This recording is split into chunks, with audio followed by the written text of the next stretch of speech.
முதலமைச்சர்னு சொல்லிட்டு ஒரு வார்த்தையை சொல்லியிருக்காரு. அது எதை நோக்கி சொல்லியிருக்காரு? யார் அவர் ஆகணுங்கிறாரா? இல்லை மீண்டும் முதல்வர் ஆவார் அப்படின்னு யாரை சொல்றாரு அவர்? அவரை கேளுங்க.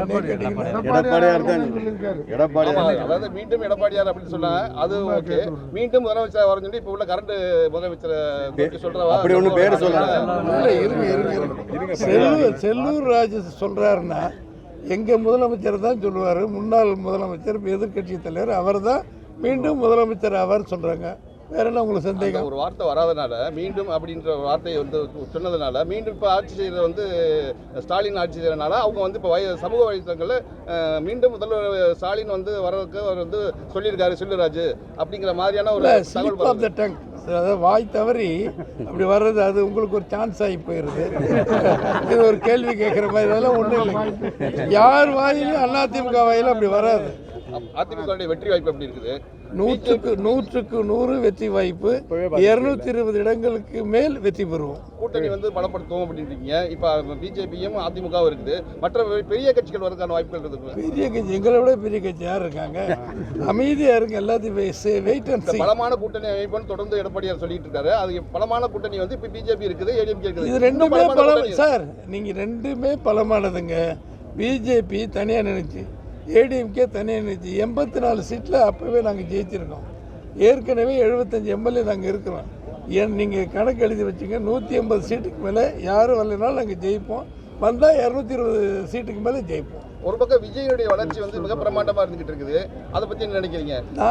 அதிமுக ஆளும் திமுக வந்து விஜயை பார்த்து பயப்படுது அப்படின்ற ஒரு எனக்கு தெளிவாக அமைச்சர்லாம் பேசுகிறேன். திமுக வந்து விஜயனுடைய வளர்ச்சியை பார்த்து பயப்படுது அப்படிங்கும் போது அதிமுகவும் அது மாதிரி தானே இருக்கணும் அப்படிங்கிற மாதிரி ஒரு அவர் பயந்தா நாங்கள் போய் எதுக்கு பயப்படணும்?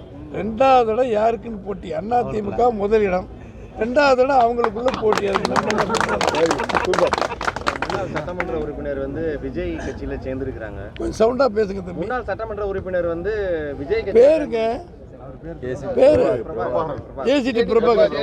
ஆமா, அவருக்கு என்னங்க சேர்ந்திருக்கிறாங்க. இங்க இருந்து ஒவ்வொருத்தவங்களா ஏங்க யார் யாருக்கு என்னென்ன செல்வாக்கு இருக்குங்கிறது அங்கங்க உங்களுக்கே தெரியும். அவங்கவுங்க போறாங்கன்னா அதுக்கு நாங்கள் என்னங்க பண்ணுவோம்? இப்போ கரண்ட்ல இருக்கிறவங்க செந்தில் போயிருக்காரு, நான் போயிருக்கேன்னா யாராவது போயிருக்கல? உமா பழைய எம்எல்ஏ, கற்பக பழைய எம்எல்ஏ யாராவது போயிருக்கோமா பாருங்க. ஒன்றுபட்ட அதிமுக மிகப்பெரிய பலம் ஒன்று இருந்துச்சு, ஏற்கனவே இருந்துச்சு. இப்போ அது பிரிஞ்சு கிடக்கிறதுனால தான் பலவித கேள்விகள் எழுப்பப்படுது அப்படிங்கிற மாதிரி ஒரு 2 பேருங்க. அது பலமா பலம் இல்லையான்னு உங்களுக்கு தேர்தல் நாங்கள் நிரூபித்து காட்டுவோம். என்னங்க இருந்தால் கூட்டம் நடத்தட்டும், மாநாடு நடத்தட்டும், அரசியல் ஆண்மையை காட்டுட்டுங்க. நாங்கள் காமிச்சிருக்க 170-80 இடத்துக்கு மேலே போயிட்டாரு. ஒவ்வொரு தொகுதியாக சந்திச்சுட்டு வர்றாரு எடப்பாடி. ஒரு ஆண்மகன், அரசியல் ஆண்மை உள்ளவர்கள் யாராவது போய் பார்க்கட்டும், மக்களை சேர்க்கட்டும். டெய்லி ஒவ்வொரு கூட்டத்தில் 50,000 ஓட்டு, 50,000 மக்களை சந்திக்கிறார். அதான் வித்தியாசம் என்னன்னு உங்களுக்கு தெரியும். தேர்தலுக்குள்ள வந்து டிடிவி தினகரனும் பன்னீர்செல்வத்தையும் சேர்க்கிற மாதிரியான ஒரு சூழல் உருவாகுமா? அதை வந்து அது வந்தால் நீங்கள் வைத்துக்கிறீங்களா? இல்லைங்க, இதெல்லாம் பொதுச் செயலாளர் ஏற்கனவே பதில் சொல்லிட்டார். பொறுமையாக இருங்க. இந்த ஜனவரி போனதுக்கு முன்னாடி தைப்பொங்கல் அதுக்குள்ளே எல்லா ரிசல்ட் வரும். ஒன்று சேர்றதுக்கான விஷயம் பேசிட்டு போவார். ஒன்று சேர்றதுக்கான ரிசல்ட் வருமா? இல்லை, எல்லாத்துக்கும் பதில் அதில் வரும். ஒன்று சேருமா சேராதங்கிறது நான் சொல்லலை. உங்களுக்கு கேட்குற பதில் அதில் வந்துடும்.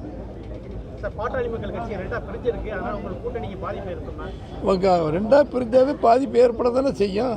அது எப்போ ஒன்றா சேர்றாங்களோ சேரட்டும், அப்போ பார்த்துக்கலாம்.